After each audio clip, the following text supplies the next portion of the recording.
afternoon, everyone. Welcome to the Honolulu Museum of Art Story Stooks Theater. My name is Sarah, I'm the theater manager and programmer. Thank you all so much for joining us. Thank you. Thank you. Thank you for joining us for the 15th annual Honolulu Surf Film Festival. I do want to give a shout out to our sponsors, Alquest and Hospitality, the Surf News Network, and Gary Keale. Okay, who knows the name of the first, here you go, World Surf League Brazilian World Champion? Raise your hand, anyone who knows. Yes, right there, the woman in the white. Who? No. I don't know. Anyone else? In the blue. Italo Pereira? No? No. Right there, yes. Fábio Gouveia. No? Teco Padarás. No? Man in the gray back there. Adriana de Souza? Yes! Adriana de Souza. That's a woman.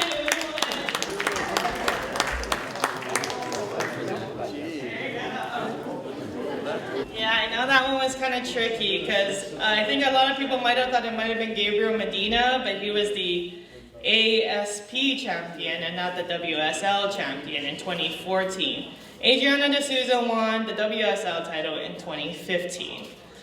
So yay, kudos to Brazilian women, yay. Okay, and now to today's film. You know, we're so delighted we're always so excited to be able to have a film of Hawaii.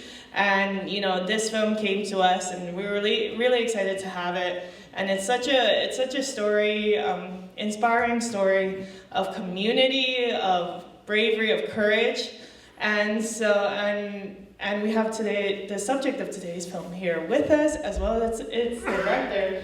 So to say a few words before we start the film, please join me in giving a very warm welcome to Bruno Lemos. Yeah.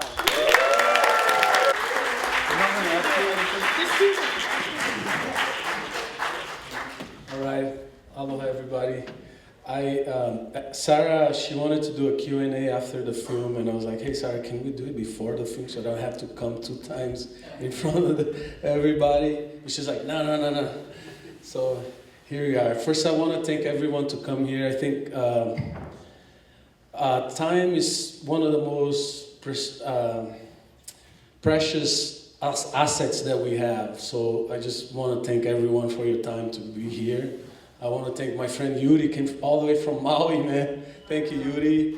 I want to thank Lila for the day, everyone, all my friends from the church that came, everyone that is here, Mike Latronic. I know him since day one at North Shore, helped me out a lot. So everyone that is here, thank you so much, guys. I hope you guys enjoy the film. And if you want to stick around for the Q&A, bring up a question or so, maybe Keale can help me out and be here with me. So let's do this. Aloha.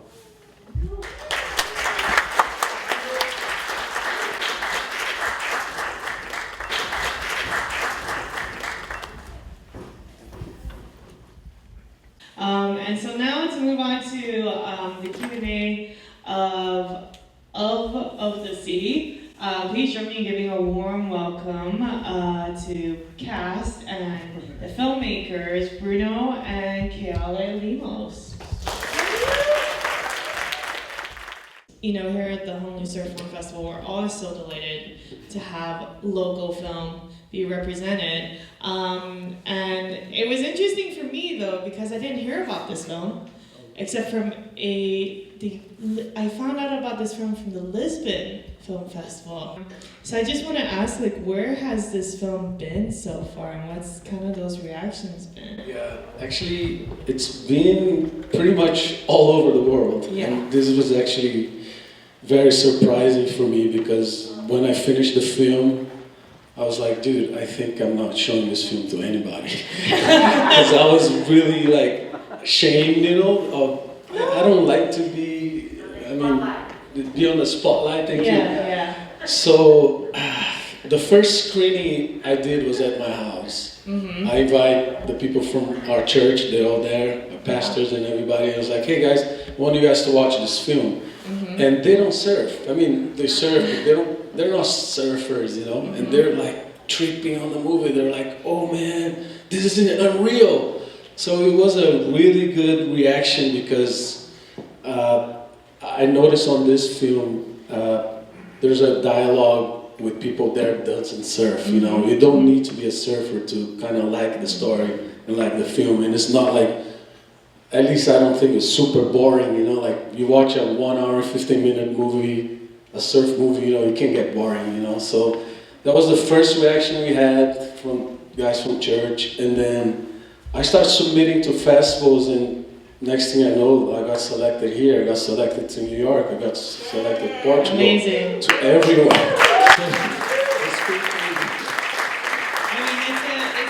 It's a really great, inspiring story, and you know, really as an immigrant myself, you know, a perfect immigrant story. It's kind of that American dream situation. Yeah. Let's rewind it back.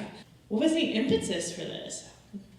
Keale, do you like working with your dad? Like what on this film? Like how did this get started? It was awesome. My dad has an amazing story that I think anyone who knew it beforehand would say, you have to share this, you have to. And guys, what about all those, you know, the archive? I mean, everything was documented. It's kind of like, I don't know, I think about it, I'm like, man, if I make a story about myself, do I have anything? Like, This wasn't planned. You know? He had everything filmed, and how could you not make a movie about that, you know? And it's cool to see like the credits, you know, like directed by Bruno Lemos, sound, you know, music selected by Bruno Lemos, production Bruno Lemos, independent filmmaking. Everything was. I think what we gotta say is this: when we had COVID and we had the lockdown, I was like, dude, I gotta do something. Might as well start editing, you know. Yeah. So it was around when I had 25 years of photography. And I was like, oh, why not do something like a 5-minute piece, a 10-minute piece? So my first cut was like 2 hours. I was like, no way, it's not gonna work. And then I trimmed it down to 75 minutes, you know. So of course I did everything, you know. Yeah. And but most of the cinematography was made by Keale. Some of the amazing shots was by Keale, and yeah, it was cool. Yeah, thank you.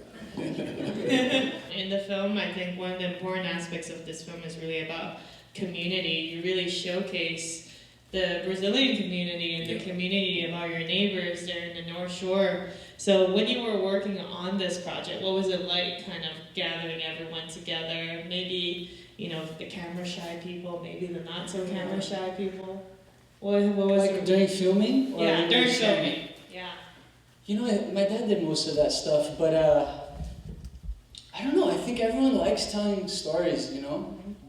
It's kind of in all of us to tell stories, so just looking back and talking about something that happened in the past, or like just recalling, I think that's, I don't know. Yeah, and it's funny, like, I watched a movie, and I edit the film, I watched hundreds of times, and literally, I cried.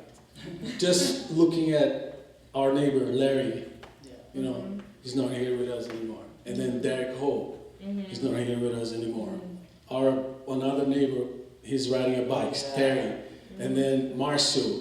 It's like, dude, when I made the film, everyone was here, you know? So, and it's not too long ago.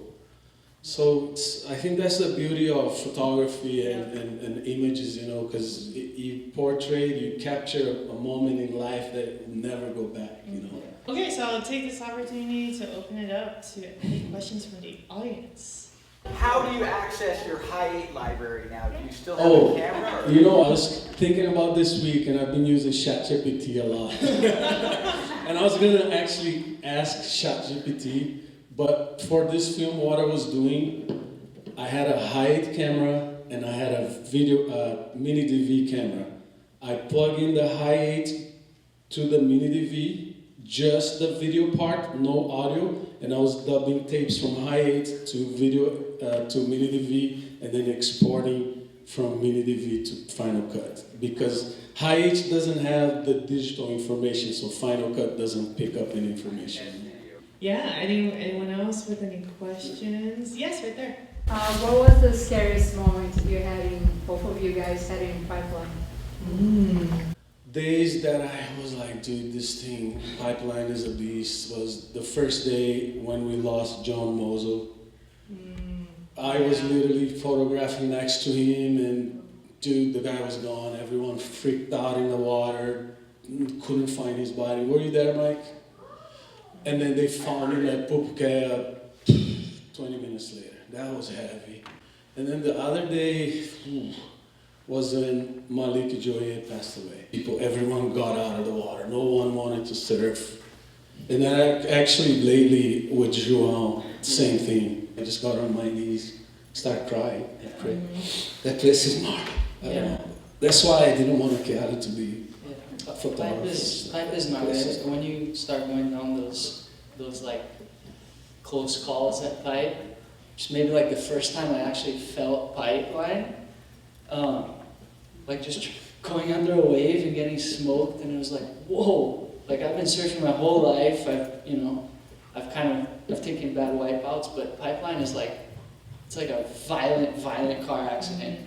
And when I first felt that, I was like, whoa, it's not what I was expecting from water. First time is what really gets you.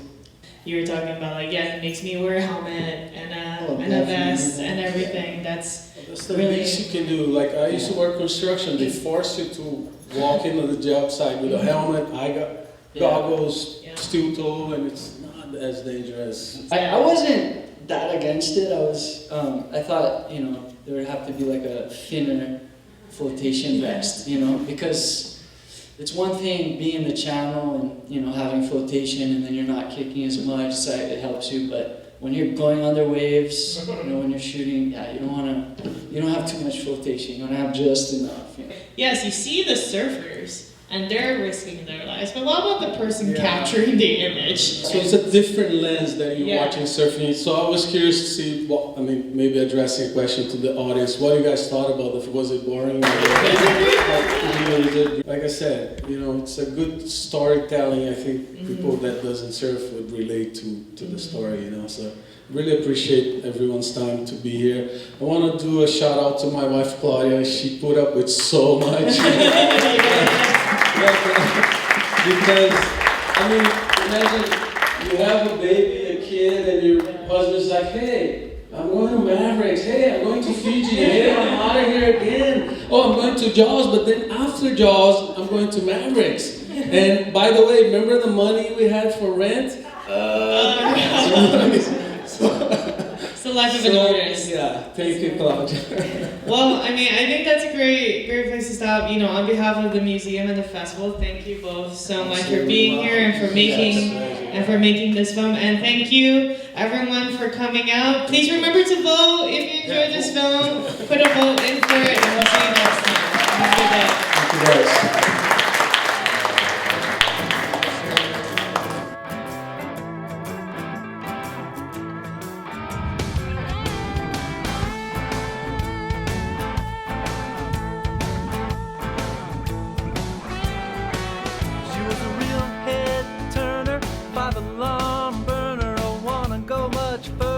Perfect piece of work. Hot off the presses, and what I must confess is that little black dress about to drive me wild. I moved in quicker than a New York minute. When I opened up my mouth, she put my foot right in it. She said, oh no, I moved too fast. How about a